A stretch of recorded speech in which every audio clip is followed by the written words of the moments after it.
नमस्कार।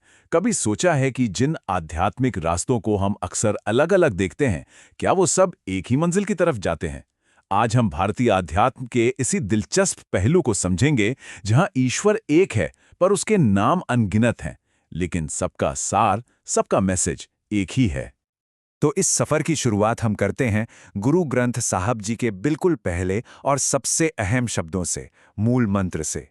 ये सिर्फ कुछ शब्द नहीं है, बल्कि ये पूरे सिख दर्शन की आत्मा है जो हमें उस एक परम सच से जोड़ते हैं। मूल मंत्र का असली मतलब इसके गहरे अर्थ में है। ये हमें बताता है कि एक ही बनाने वाला है जो हर चीज के पीछे है, लेकिन खुद उसे किसी ने नहीं बनाया। वो समय से भी परे है और उसे सिर्फ गुरु की कृपा से ही समझा जा सकता है। और इसी एक सोच को, इसी एक कॉन्सेप्ट को कहते हैं एक ओंकार।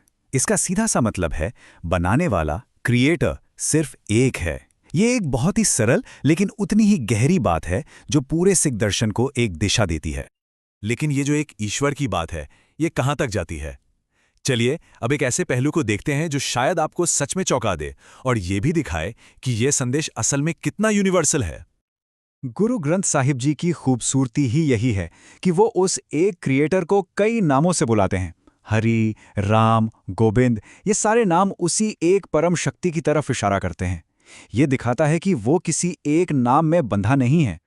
पर यहाँ एक बड़ा सवाल उठता है, क्या ये खुलापन सिर्फ हिंदू परंपरा से जुड़े नामों तक ही सीमित है, या फिर ये अपनी सीमाओं को और भी आगे ले जाता है, शायद इस्लाम जैसे धर्मों तक भी?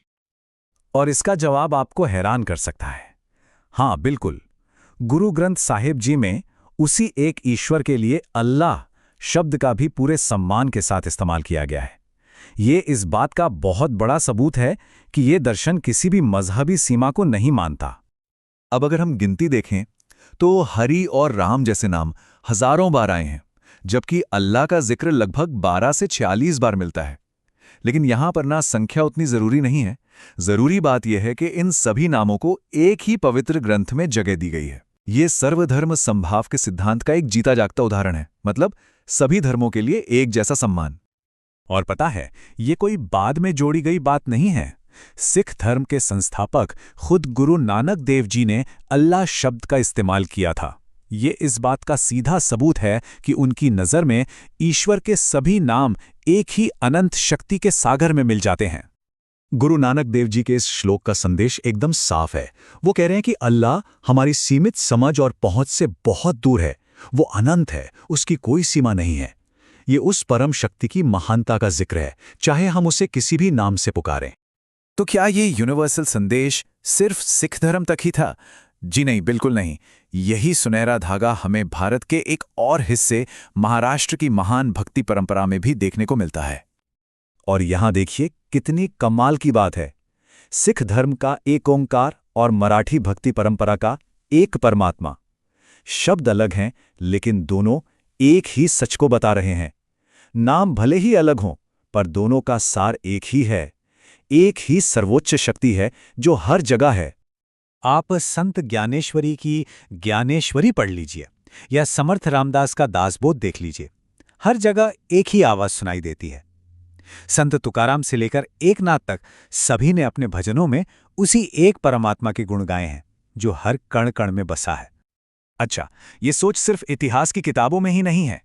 चलिए अब एक आज के जमाने के आंदोलन पर नजर डालते हैं, जो इसी सदियों पुरानी आध्यात्मिक विरासत की नींव पर बना है। तो बात है 2000 के दशक की, जब मानव धर्म आंदोलन सामने आया। इसके संस्थापक संत रामपाल ने अलग अलग धर्म ग्रंथों को पढ़ने के बाद बाहरी रीति रिवाजों के बजाय एक ही सच्चे ईश्वर की सच्ची भक्ति पर जोर दिया। इस आंदोलन का जो मूल सिद्धांत है वो बहुत ही सीधा और सरल है। ईश्वर एक है, उसे राम कहो, हरि कहो, अल्लाह कहो या रब, ये सभी नाम उसी एक सर्वोच्च शक्ति के हैं। ये एक ईश्वर अनेक नाम वाली सोच का एक मॉडर्न रूप है।